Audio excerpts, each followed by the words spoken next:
Chers amis, chers abonnés, bien le bonsoir. Aujourd'hui, un aphorisme. Aujourd'hui, une fulgurance. Le besoin de contrôle est une panique déguisée. De nombreuses personnes sont persuadées que contrôler, c'est être fort, que maîtriser ses émotions, sa vie, ses relations, ses projets, c'est être fort. Mais ce besoin de contrôle, c'est loin d'être une preuve de puissance psychique. Ce serait plutôt le symptôme d'un trouble. Pourquoi une telle recherche de contrôle? Pourquoi cette nécessité? Pourquoi envisager le pire quand effectivement le contrôle échappe? Ou être fortement déstabilisé quand effectivement le contrôle échappe? Elles sont là les questions cliniques. La force bien préservée, la force prétendue, la force présumée vient effectivement faire effet écran à ça, à ces fragilités. C'est pas ce que l'on croit qui compte, c'est qu'est-ce que ça cache. Qu'est-ce qu'il y a derrière? Vous savez que pour un psy, il y a toujours quelque chose derrière quelque chose, on est bien d'accord. Que tout a une traduction, que tout a une analyse, que tout raconte quelque chose. Potentiellement.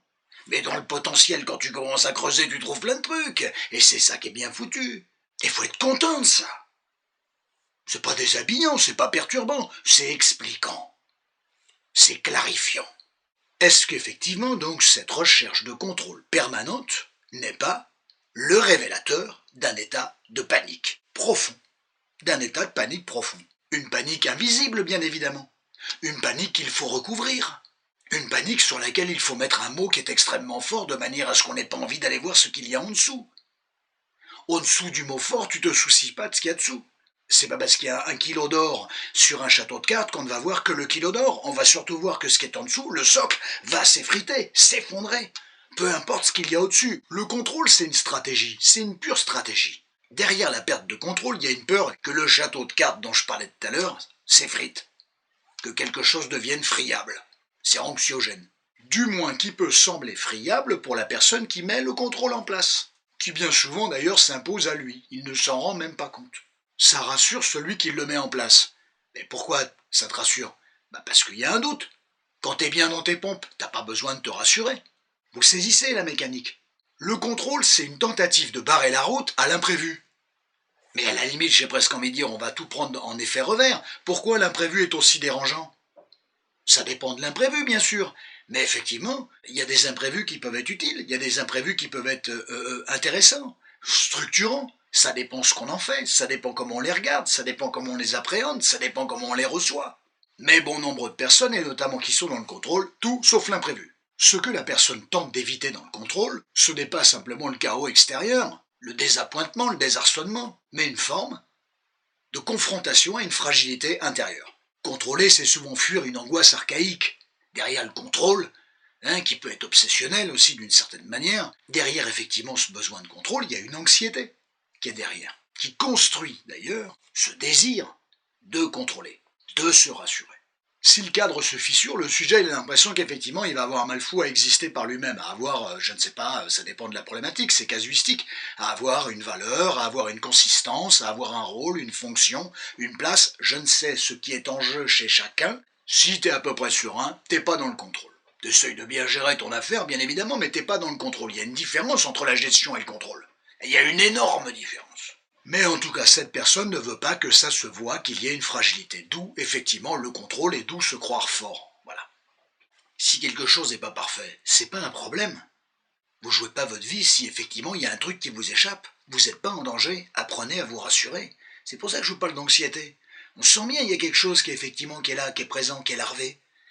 Et qui, si ça se réveille, pourrait être problématique. Qu'il faut absolument, effectivement, le recouvrir. Faut pas que ça se voie, faut pas que ça s'entende, faut pas que ça remonte à la surface. Donc il y a bien ce besoin de tout maîtriser. Mais parfois jusqu'au détail incongru. Façon de parler, c'est pas un jugement, ça se joue sur des petits détails. Un petit détail peut rendre quelqu'un très malheureux. Si ce petit détail lui échappe. Il a l'impression que tout l'édifice qu'il a construit, tout ce qui est contrôlé, la personne qui est dans le contrôle, elle est à 100%. Et si elle est à 99%, elle va se prendre la tête sur le 1% qui manque. Vous comprenez la logique? Le contrôle, bien souvent, il y a un côté jusqu'au boutiste, il y a un côté perfectionniste qui est forcément problématique, mais qui veut surtout dire pourquoi perfectionniste, pourquoi il faut que ça soit parfait, c'est quoi l'enjeu. Et les personnes, en fait, agissent, ont des actions, un contrôle, sans se poser les bonnes questions. C'est bien dommage, d'où l'intérêt de cette vidéo. Il y a un fantasme de réparation du passé éventuellement. Alors il y a peut-être un truc qui s'est mal passé, il y a peut-être un truc qui vous a échappé, il y a peut-être un truc qui vous a échappé et ça n'a pas échappé à la personne qui s'occupait de vous et qui vous a un peu flagellé sur ce truc-là. J'en sais rien, il y a un petit trauma effectivement qui peut demander une certaine forme de réparation. Le contrôle, indépendamment de lutter contre des fragilités, effectivement c'est aussi un moyen de réparer le passé. Un jour, quelque chose dans votre passé, ou pour ne pas dire dans votre passif, qui est devenu un passif, vous le portez, il y a un truc qui vous a échappé, il y a un truc qui a débordé, il y a un truc que vous n'avez pas vu arriver, vous n'avez pas contrôlé. Quelque chose, une chose, un événement, ou quelqu'un, une personne. Et depuis, le sujet qui a vécu ça, avec les années, avec ce que c'est devenu, avec la fermentation, il tente effectivement de tout contrôler, de tout verrouiller, de tout cadenasser d'une certaine manière. Ça n'en fait pas des gens forcément très épanouis. Ils peuvent se dire forts, se croire forts.